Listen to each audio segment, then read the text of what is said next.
Hello and welcome to Shar's Craft Haven. This is a super exciting day for a whole lot of people who are Laserbox users like myself. They just started a beta test for XCS support for Laserbox. So I'm gonna record some of my experiences, things I notice. This isn't a review. Like I said, this is a beta software. But for those of you that are anxiously awaiting, who are not a beta tester, I wanted to bring you along a little bit, show discovering bugs, but also introduce some of the features of XCS, because I don't think many of you, unless you own multiple xTool lasers, have experienced XCS before. And as they're going to be bringing it to us, I wanted to do a little walkthrough. So here we go. First off, when installing, because this is a beta software, it says, we stopped you from doing something harmful, and you say, well, actually, I meant to do that. So there are a couple of screens that I did not capture. That one that said, yes, I do want to install this, and another where you have to click more information and then allow it to install. Up here, the device connected. Right now it's not connected because of the sound that it'll cause. I'll turn it on in a second and you'll be able to see this connected.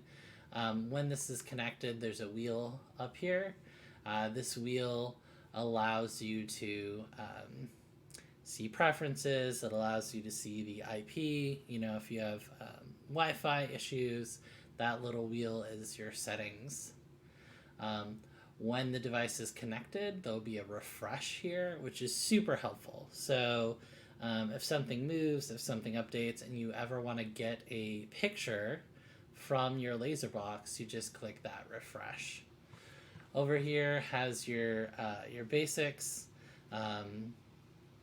Image is the import button. Insert, you can see shapes there. Shape tool, you can draw shapes. Text, which is what I clicked to get this. And then vector, which is sort of like the node tool, where you can create your own shape. So there we go. Down here is the select and the hand tool. When I first started with this, it was a little frustrating, to have to click hand to drag things around. But pro tip: if you hold down your space bar, it gives you the hand tool.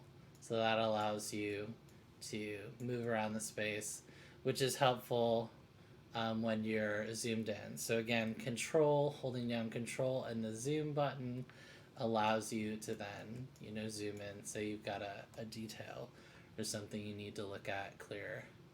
So some differences.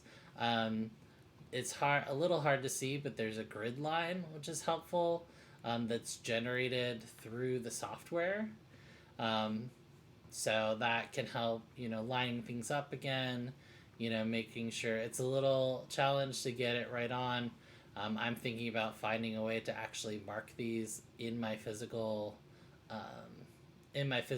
machine. So a little tape or something on the machine to be able to see these visually, but those are super helpful. There's also positioning, so X and Y axis. Up here are the editing tools, which I need to be connected to really fully utilize. So undo, redo. Outline array is a new feature that we don't have, and that allows you to take a singular thing and array it across the space. So multiply it around the space. So maybe you're doing a bunch of little dog tags or something. Smart fill I haven't used before, but I assume that's similar. Like, it looks like it's a stamp function. Grouping, ungrouping, aligning, arranging, combining. These are all standard tools for movement and for editing. So if I wanted these both to be doing the same thing, I could use the combine function. I think it's also called union in other softwares. And then over here, cylindrical mode is for rotary. Currently, yeah, so cylindrical move is rotary, and then flat is for basic flat processing. Something that's different for us all, which hopefully they're going to update in coming times, is that it has standard settings and then user defined.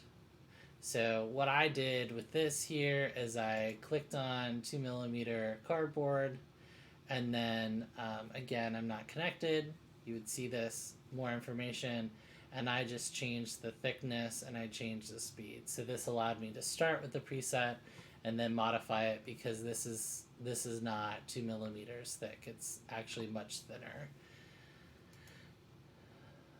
But hopefully, and I think this is one of my first feedback, is going to be in our software, we can add our own and modify these profiles, which is super helpful. Right now I have like 15 or 20 of them. As some of you know, I'm going to be doing a live stream on my material settings. And so, yeah. Processing, let me go ahead and turn on the Laserbox. Alexa, turn on guest room.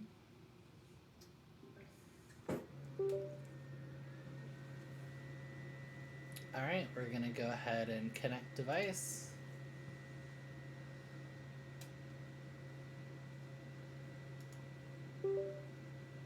Takes a little bit for it to warm up.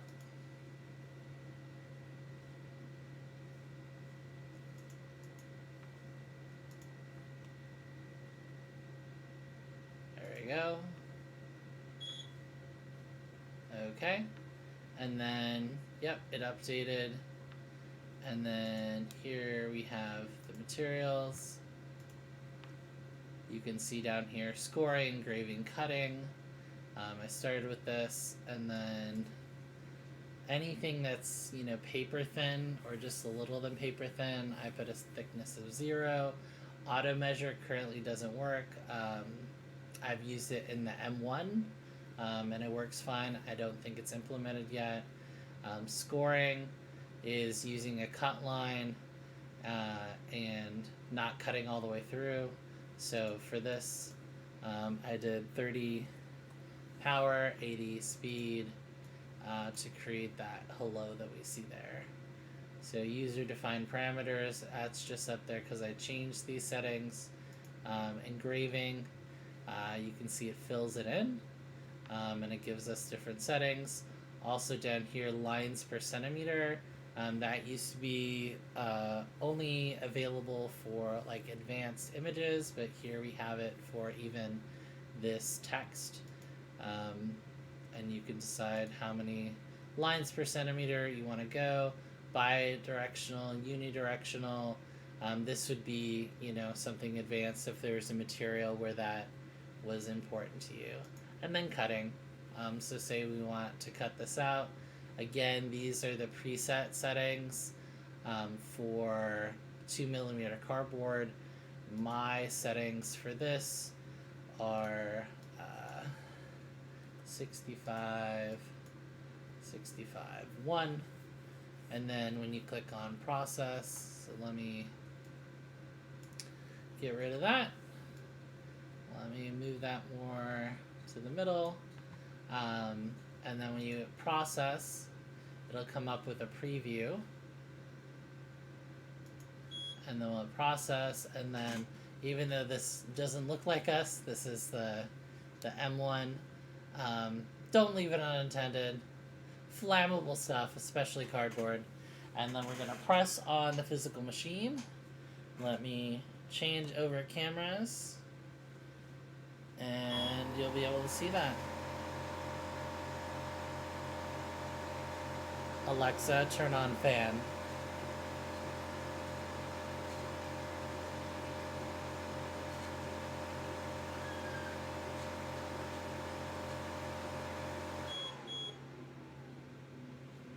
Alright, I was a little late in turning on my fan, so that's why there was so much smoke. We'll let that clear out.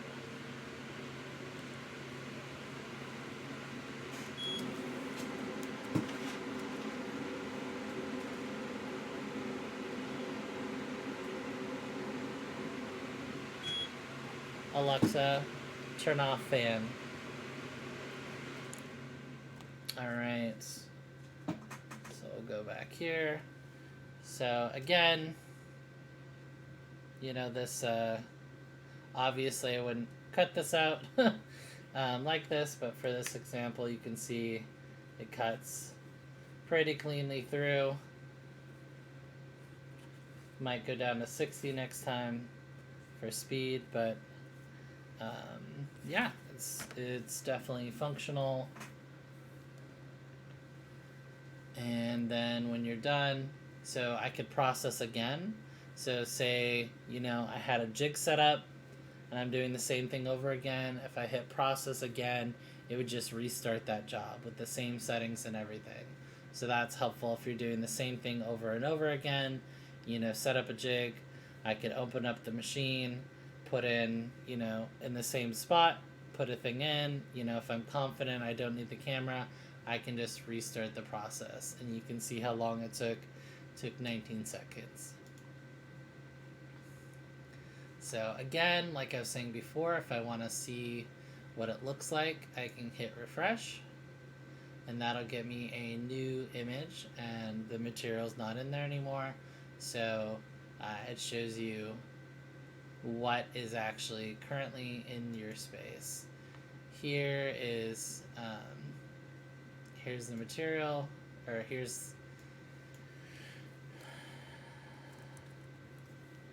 your information. Here's also a place you can check for firmware updates, and then your IP if you have issues. Working info. So this is, I'm not sure this is 100% accurate, but that's fine. Here is also where the work log is. So if you encounter, a bug before you turn it off, you can export this work log to send to support. And then here is a new feature, importing G-code. So if you create G-code in another program like Lightburn, and then here is the link to get more information on how to do that.